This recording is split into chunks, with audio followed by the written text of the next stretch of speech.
tiene un tamaño, tiene una capacidad, tiene una forma filiforme, etcétera, etcétera, etcétera, ¿no?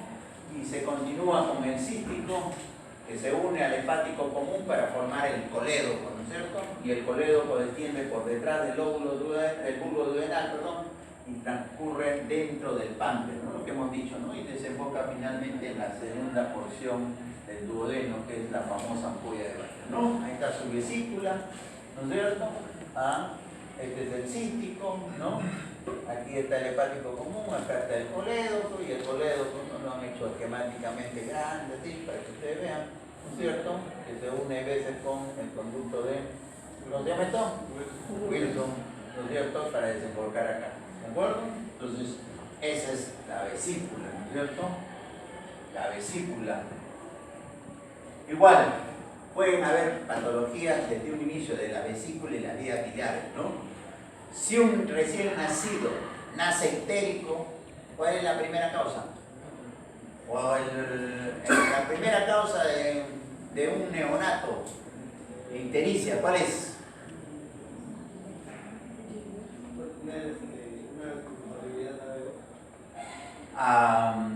Es una posibilidad, pero más fisiológica, la lactancia materna, no se olviden, ¿saben? ¿De acuerdo? Pero evidentemente esas son ictericias técnicas, ¿no es cierto? No son muy marcadas. Pero si alguien tiene una ictericia muy marcada, ¿de acuerdo? Desde un momento de nacimiento, siempre hay que plantear, la posibilidad de atrexia de la vía biliar, problemas, digamos, en el metabolismo de la bilirrubina, ¿no es cierto? Hay varias patologías en ese sentido. A nivel de la adolescencia, ¿qué es frecuente? Litiasis vesicular por anemia hemolítica. Pero aquí en Naja es raro, estoy hablando de lo más frecuente. Lo más frecuente es ictericia fisiológica, ictericia por lactancia materna, como incompatibilidad ABO. Y si es muy marcada, es atresia, ¿no? Atresia de vía biliar. La adolescencia, la vesícula, litiasis vesicular por anemias hemolíticas. Las anemias hemolíticas, hemos dicho, la patología vesicular es más frecuente en los varones que en las mujeres. Si un varón de 15 años le viene y tiene cualquier cantidad de cálculos, tienen la obligación de descartar hemólisis. Cualquier tipo de hemólisis, por ejemplo, esferocitosis, algún problema, digamos, en el glóbulo rojo. ¿Por qué? Porque los varones no son frecuentes, no es frecuente que tengan, y menos un varón joven que tenga cálculos, ¿de acuerdo? Si alguien viene con cálculos, no se olviden de preguntar por valvulopatías, prótesis, ¿de acuerdo? Porque eso también da hemólisis y eso aumenta la posibilidad de litiasis. Por supuesto que los cálculos son diferentes. Los cálculos normalmente, ¿de qué son? Los cálculos de la vesícula, ¿de qué? ¿Qué material? ¿De qué? Colesterol. Los cálculos son de colesterol, ¿de acuerdo? Pero si alguien rompe, hace hemólisis, los cálculos son de bilirrubinato, diferente, ¿de acuerdo? Entonces, hay cálculos de colesterol y hay cálculos de bilirrubinato, ¿de acuerdo? Por si acaso. En el adulto, las litiasis vesiculares, en el adulto mayor, las neoplasias, ¿no? Las neoplasias de vesícula, de vías biliares, por supuesto, ¿no? Como les decía hace un momento, en general, la patología vesicular es más frecuente en las mujeres que en los varones, ¿no? La salmonela, ¿han escuchado? La salmonela dicen que se puede quedar en la vesícula. ¿De quién? ¿De los hombres o de las mujeres? Se queda con mayor frecuencia en la vesícula de las mujeres. ¿Por qué?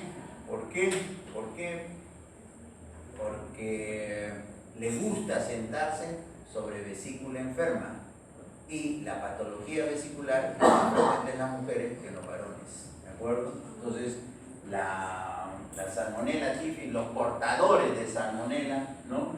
Pueden tener localización a nivel de la vesícula. Entonces, páncreas más frecuente para el varón, vesícula más frecuente para la mujer. Antecedentes personales, lo que hemos dicho, tifoidea, gota, obesidad, enfermedades hemolíticas, ¿no? Como problemas de, digamos, que pudieran condicionar la posibilidad de litiasis, ¿no? La posibilidad de litiasis. ¿Por qué puede venir entonces igual una persona que tiene un problema en la vesícula y en las vías biliares? ¿Por qué puede venir? Por dolor, por supuesto, ¿no? Por dolor. Puede venir por náuseas y vómitos, lógico. Ictericia, coluria, hipocolia, dispepsia. La dispepsia, que ustedes ya saben, ¿no? Esas manifestaciones inespecíficas, de un poquito de distensión, de eructo, de, ¿cómo se llama? Un poquito de acidez, entre comillas. Esa puede ser patología de 3 sitios, de 4 sitios, ¿no? Pancreática, vesicular, duodenal o estómago. Cualquiera de esos sitios puede dar dispepsia. En frecuencia, lo más probable es que sea vesicular o de vías biliares, ¿no es cierto? Y problema gástrico, ¿de acuerdo? O sea, la dispepsia, si bien es cierto puede ser de duodeno, no es tan frecuente. Si bien es cierto puede ser de páncreas, y no lo he mencionado, no es frecuente. Si alguien trae dispepsia, o el problema es estómago, o el problema es vesícula, vías biliares, ¿de acuerdo? Ya, pero puede venir por eso, por prurito. ¿Por qué vendrá por prurito? Si hay algo que obstruye la vía biliar, ¿no es cierto? Por fiebre, bueno, por síntomas generales, ¿no? Muy bien. El dolor. Entonces, ¿cómo duele la vesícula? En primer lugar, ¿dónde duele? La vesícula duele usualmente en el hipocondrio derecho, ¿de acuerdo? Mientras que el páncreas acá, la vesícula es acá, ¿de acuerdo? Ya, eso es lo clásico, ¿de acuerdo? Muy bien, ¿cómo es el dolor de la vesícula? Mientras esto es penetrante, ¿no? Un dolor no sordo, continuo, persistente, la vesícula duele como, es un dolor espasmódico, ¿de acuerdo? Es un dolor tipo cólico, ¿de acuerdo? Es intermitente, ¿no? Por supuesto que en algún momento, ¿no? Si está muy inflamada, en realidad puede digamos, hacerse persistente, pero eso es lo clásico. Mientras que el páncreas generalmente se queda acá o se va para acá, que es lo más frecuente, en el contexto de un paciente con un problema vesicular, el dolor de la vesícula se va hacia atrás y se va hacia el hombro, eso es lo clásico. Entonces, cuando ustedes interroguen al paciente, tienen que decirle dónde se va su dolor. Y si el paciente no le dice nada, ustedes tienen que decirle, el dolor se le va hacia la espalda, el dolor se le va hacia el hombro. Si le señala, le está dando un dato más de que de repente el problema es vesicular, ¿de acuerdo? Muy bien, intensidad variable, factores que pueden desencadenar un cuadro vesicular. Generalmente alimentos grasosos, ¿no? Grasas, ¿no? Y hay alimentos que son prototipos, ¿no? Hay alimentos que han mandado a un paciente a sala de operaciones, ¿no? Por si hay caso, ¿no? Sí, por supuesto. La palta, ¿de acuerdo? Por si no lo saben, a varios los han mandado de frente a la sala de operaciones, ¿no? Pero hay alimentos así, ¿no? Pero en general es cualquier alimento grasoso, ¿no? Hay que tener cuidado en ese sentido. Por eso si un paciente ya tiene antecedentes de problemas vesiculares, tiene que cuidarse. Bueno, ¿qué lo alivia? A diferencia del páncreas, que no calma con antiespasmódicos, sino con analgésico, el dolor vesicular calma con antiespasmódicos, ¿no es cierto? Es diferente, ¿no? Es diferente. Entonces, esa característica tiene el dolor. Ahí está, entonces, el dolor, zona del hipocondrio derecho, y atrás, ¿no es cierto? Se va hacia la región posterior, escapular, el hombro, hacia ahí se va el dolor, ¿de acuerdo? Muy bien, náuseas y vómitos también en los problemas vesiculares, agudos, por supuesto, también por mecanismo reflejo. Ictericia. ¿Cuándo se da ictericia? Cuando hay una obstrucción, ¿dónde? En el colédoco. Cuando hay una obstrucción, digamos, en el colédoco, pero por algo, ¿no? Por algún cuerpo extraño, en este caso una litiasis, un cálculo de repente. Y también se puede obstruir el colédoco rara vez por inflamación de la pared, ¿Cuándo se da la inflamación de la pared? Deben haber escuchado, no sé, el famoso síndrome de Mirice. El síndrome de Mirice, ¿a qué cosa se refiere? A un cálculo en la desembocadura del cístico, en el bacinete. O sea, el cálculo no está en el colédoco, sino está en la desembocadura ahí del cístico, pegadito ahí al colédoco. Y entonces se produce, ¿qué cosa? Un proceso inflamatorio, pero la inflamación es la que obstruye el colédoco y es la que da la ictericia. ¿De acuerdo? Eso se llama el síndrome de Mirice. ¿De acuerdo? ¿Cómo se llama? O sea, las obstrucciones pueden variar, ¿no es cierto? Pueden variar de nivel, ¿no? Generalmente la ictericia de un paciente que tiene cáncer de páncreas, ¿y qué color es? Hay ictericia, ¿cómo llaman la primera? ¿La que es por hemólisis? Hay ictericia flamínica, hay ictericia rubínica, hay ictericia verdínica y hay melánica. ¿De acuerdo? Muy bien. O sea, un paciente está amarillo, ictérico, pero oscuro, esa es la melánica.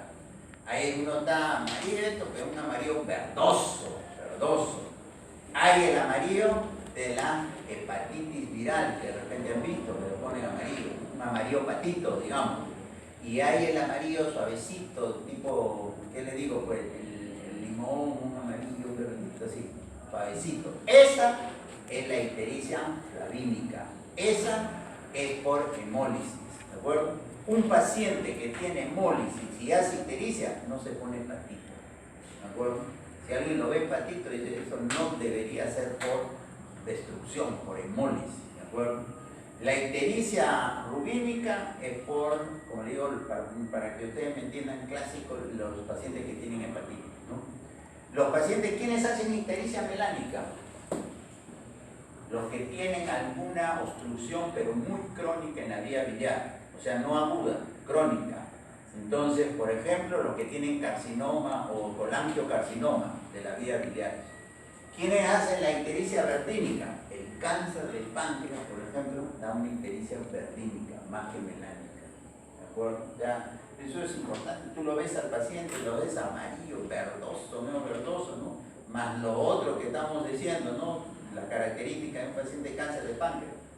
Te va sumando para el diagnóstico, por si acaso. ¿Ya? Prurito, bueno, eso se da también en las obstrucciones crónicas, ¿no? Ya sea por una neoplasia, por ejemplo, si yo digo, ¿no? Tengo un paciente de, ¿qué le digo? Pues de unos 60 años o 50 años, 60 años, que viene porque desde hace unos meses, unos 3 meses, está que le pique el cuerpo, le quite el cuerpo, se ha puesto oscuro, ha bajado de peso, ¿de acuerdo? Y está ictérico. Lo primero que tienes que plantear es que no vaya a ser un colangiocarcinoma, ¿de acuerdo? O sea, una neoplasia de las vías biliares, ¿de acuerdo? Por si acaso, ¿no? Entonces, como ven, cada patología tiene su historia, ¿no? Es diferente, ¿no? Es diferente. Hay algunos datos, hay veces un dato te ayuda a veces a diferenciar uno de otro. Listo, dispepsia ya hemos dicho, fiebre, sobre todo en los cuadros agudos, manifestaciones generales, bueno, eso es variable. Normalmente la vesícula no se palpa, ni la vía biliares, ustedes no palpan, ¿de acuerdo? Desde el punto de vista del examen físico, fase dolorosa, bueno, eso es ictericia, como hemos dicho, puede haber escoriaciones por rascado, eso hay que mirar, eso habla de un cuadro crónico. Un paciente que viene por un cálculo en el colédoco, no es usual que se queje de rascado, ¿de acuerdo? El rascado, el prurito, se ve en colestasis crónica, no agudas, ¿de acuerdo? No agudas, ¿no? Signo de deshidratación, todo eso pueden observar, por supuesto, ¿no? La palpación, características en algunas ocasiones se puede palpar la vesícula, por supuesto, ¿no es cierto? Normalmente una vesícula normal no se palpa. El famoso signo de Murphy, creo que de repente lo vamos a hacer con mis alumnos ahí, pero es fácil, ¿no es cierto? Creo que acá está. Ahí está, el signo de Murphy, ¿no es cierto? ¿No? Es ustedes ponen su mano atrás, ¿no es cierto? Le dicen al paciente que tome aire, a la hora que toma aire, baje el hígado, van a chocar ustedes contra la vesícula y el paciente se va a detener en la mitad. Que es una colecitis, se va a quedar, porque no va a seguir respirando, porque le va a provocar más dolor, entonces se corta, ¿no? Ese es el signo de Murphy, ¿no? Que es para vesícula fundamentalmente, pues, ¿no? Para problemas vesiculares. Entonces, finalmente, un paciente con un problema vesicular y de las vías biliares, ¿por qué puede venir? Por un cuadro doloroso abdominal, por un síndrome ictérico obstructivo, por un síndrome tumoral, un cuadro febril, todo eso podría traer y finalmente ser la patología en la vesícula o las vías biliares. Cólico biliar, un dolor abdominal en hipocondrio derecho con las características que hemos dicho, tipo cólico, tipo espasmódico, ¿de acuerdo? Que se irradia acá atrás y se va al otro. Ese es un cólico biliar. Cuando sospechan que un paciente no solamente es un cólico, sino es una colecistitis, eso está infectado. Cuando el paciente tiene el dolor con esas características, está haciendo fiebre y de repente le hacen un hemograma y le encuentran leucocitosis. Entonces, ¿de acuerdo? ¿Cuándo plantean ustedes que un paciente tiene una colangitis? Cuando tiene la característica de dolor, cuando se ha puesto amarillo y tiene fiebre. Esa es la clásica triada de Charcot. ¿De acuerdo? Entonces, ¿no? Paciente con fiebre, con las características del dolor, de vesícula, etcétera, etcétera, o de vías biliares, y está ictérico, debe ser colangitis. O sea, ya no solamente de repente es colecistitis, ¿de acuerdo? De repente debutó como una colecistitis, un cálculo se ha pasado y ahora lo que te está llegando es por una colangitis, ¿de acuerdo? Por si acaso. Muy bien, ahí está. Síndrome de obstrucción crónica, ahí es lo que pueden encontrar, ¿no? Ictericia, prurito, entonces la obstrucción crónica. Y bueno, ahí tienen los estudios de imágenes para los estudios, los métodos diagnósticos. Esto ya no se usa, la colecistografía oral, ¿no? Es un examen que se usaba muy antiguo, todavía alcanzado a ver, ¿ya? Esto, la colangiografía transpariente hepático, ¿esto qué consiste? En introducir una aguja, ¿no? A través del parénquima, ¿no? Eso se hace en los pacientes que tienen vías biliares dilatadas, ¿no? Y entonces a través de esa se canaliza una vía biliar, se inyecta el contraste, y miren lo que están viendo acá. ¿Qué cosa es esto? Un cálculo en el colédoco, ¿no es cierto?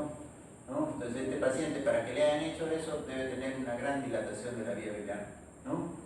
Ya. Esto es otra colangiotransparieto, la forma del lápiz, la terminación en punta del lápiz, que es un dato subjetivo de neoplasia, ¿de acuerdo? Por si acaso, todo eso se puede ver. ¿Qué es eso? Barro biliar, ¿no es cierto? ¿Qué significa barro biliar? Calculitos a montón, eso es lo único que significa, ¿no? Con eso. Y esto es peor que el cálculo grande, porque esos son los que se pueden pasar al colédoco, ¿no es cierto? Vesícula, vesícula, ¿por qué cantidad de cálculos? ¿Cuál les gusta? A mí la de acá,